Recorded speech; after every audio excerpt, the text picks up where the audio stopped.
નમસ્કાર જોશી સરના જય શ્રી કૃષ્ણ। આજે આપણે બીએડ સેમેસ્ટર 2 અંતર્ગત PE4 નો પાર્ટ 2 એટલે કે ક્વેશ્ચન 3 2 માર્કના પ્રશ્નનું સોલ્યુશન જોવાના છીએ, જે આપણે દીપભાઈ મકવાણાએ સરસ મજાનું જે સોલ્યુશન કરીને મોકલેલું છે।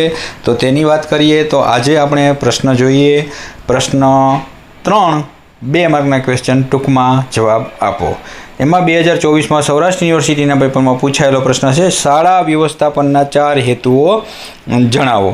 શાળા વ્યવસ્થાપનના 4 હેતુઓ જણાવો, જેમાં શાળા વ્યવસ્થાપન એટલે શું થોડું લખી અને પછી 4 હેતુઓ છે એ વ્યવસ્થિત આ રીતે લખી શકાય। વિદ્યાર્થીઓની સુષુપ્ત શક્તિઓનો મહત્તમ વિકાસ કરવો, વિવિધ શૈક્ષણિક કાર્યક્રમોનું આયોજન કરવું, શાળાની વિવિધ શૈક્ષણિક સાધનોનું સંકલન કરી મહત્તમ ઉપયોગ કરવો અને શિક્ષણના નિશ્ચિત ધ્યેયો પ્રાપ્ત કરવાનો ધ્યેય।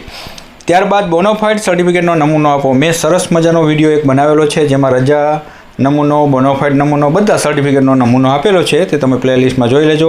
પણ છતાં પણ આપણે જોઈ લઈએ, બોનોફાઇડ સર્ટિફિકેટનો નમૂનો જ્યારે પૂછવામાં આવે ત્યારે તમારે એક પેન્સિલ રાખવાની અને એક સ્કેલ રાખવાની, જેમાં વચ્ચે આ ખાલી જગ્યા છે એ પેન્સિલથી અને સ્કેલથી દોરો તો વધારે સારું લાગે।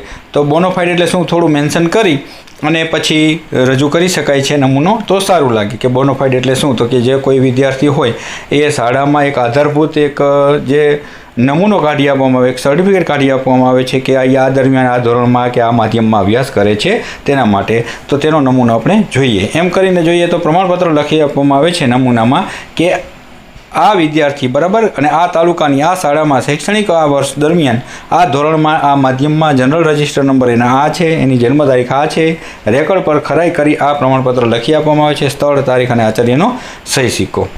રાષ્ટ્ર નિર્માણમાં શિક્ષકનું સ્થાન સ્પષ્ટ કરો। તો શિક્ષકનું સ્થાન સ્પષ્ટ કરો તો તમને એક થોડીક નાની એવી બાબત છે, કાળજી રાખવાની કહી દઉં।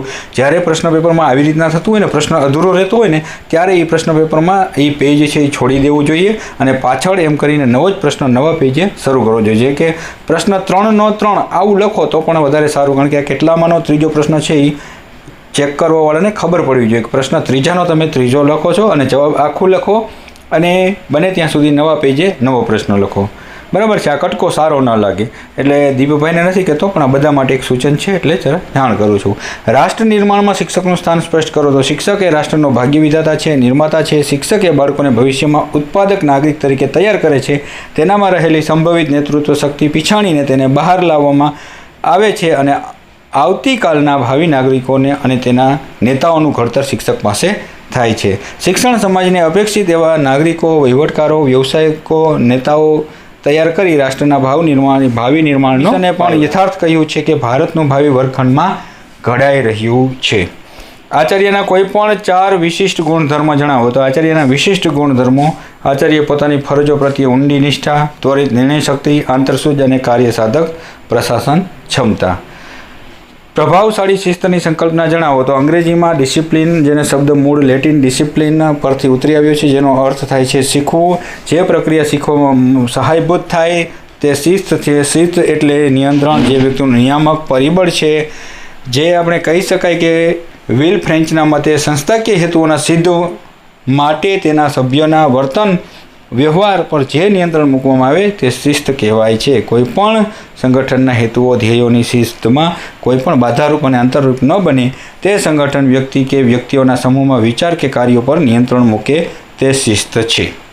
CBSE બોર્ડની સંકલ્પના। તો CBSE એટલે શું, એનું પૂરું નામ જણાવો અને પૂરા નામ મેં ફૂલ ફોર્મનો વિડીયો બનાવેલો છે, તમે જોઈ લેજો। જો CBSE બોર્ડની સ્થાપના 1962માં નવી દિલ્હી ખાતે થઈ। દેશના અલગ અલગ રાજ્યમાં પોતાના સ્ટેટ શૈક્ષણિક બોર્ડ, જ્યારે CBSE બોર્ડનું અધિકાર ક્ષેત્ર વિસ્તૃત કરીને આખા દેશમાં કેન્દ્રીય અભ્યાસક્રમ તેમજ એક સેન્ટ્રલ બોર્ડની સ્થાપના 1962માં થઈ। ભારતની અંદર ભારતના બહારના વિદ્યાલયો સાથે સંબંધ ધરાવે છે, જેમાં કેન્દ્રીય બોર્ડનો મુખ્ય ઉદ્દેશ શૈક્ષણિક સંસ્થાઓને વધારે પ્રભાવશાળી બનાવીને વધારે ને વધારે કેન્દ્રીય કર્મચારીઓ બાળકોને લાભ આપો।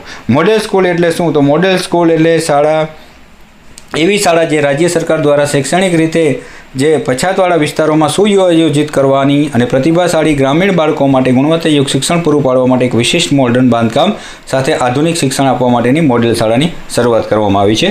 આ માધ્યમિક શાળામાં નવો અભ્યાસક્રમ પ્રાયોગિક ધોરણે અમલ કરીને નવી નવી પદ્ધતિઓ વિકસાવવામાં પણ આવે છે અને આધુનિક બાંધકામ અભ્યાસક્રમ મૂલ્યાંકન શાળાના યોગ્ય વિકાસ પર ભાર મૂકવામાં આવે છે।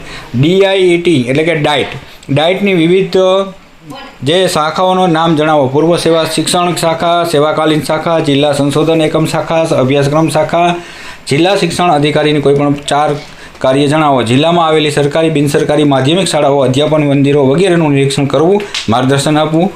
બિનસરકારી સંસ્થાઓમાં હિસાબો તપાસી, ગ્રાન્ટ આકારણી કરવી અને ચૂકવણી કરવી. વિવિધ વ્યૂહરચના અમલીકરણ માટે GCERTનું સતત માર્ગદર્શન મેળવતું રહેવું અને શિક્ષણ નિયામકની સૂચના પ્રમાણે શાળાઓ માટે બોર્ડની 4 ફરજો જણાવો. યથાપ્રસંગ જિલ્લા સ્કૂલ બોર્ડ અથવા અધિકૃત નગરપાલિકાને પ્રાપ્ત થયેલી તે ધરાવતી હોય તેવી તમામ જંગમ સ્થાવર મિલકતની યાદી રાખવાની ગોઠવણ કરવા માટે એવી મિલકત બરાબર કાળજી રખાય છે તે સારી રીતે રાખવામાં આવે છે એવી ચોકસાઈ રાખવા માટે જિલ્લા સ્કૂલ બોર્ડની અથવા તેની અધિકૃત નગરપાલિકા મિલકત સાથે સંકળાયેલી જરૂર જણાય તે બીજી ફરજો બજાવવા માટે જિલ્લા સ્કૂલ બોર્ડની વહીવટી અધિકારી જિલ્લામાંથી જિલ્લા બાંધકામ સમિતિની સેક્રેટરી તરીકે જવાબદારી રહે છે.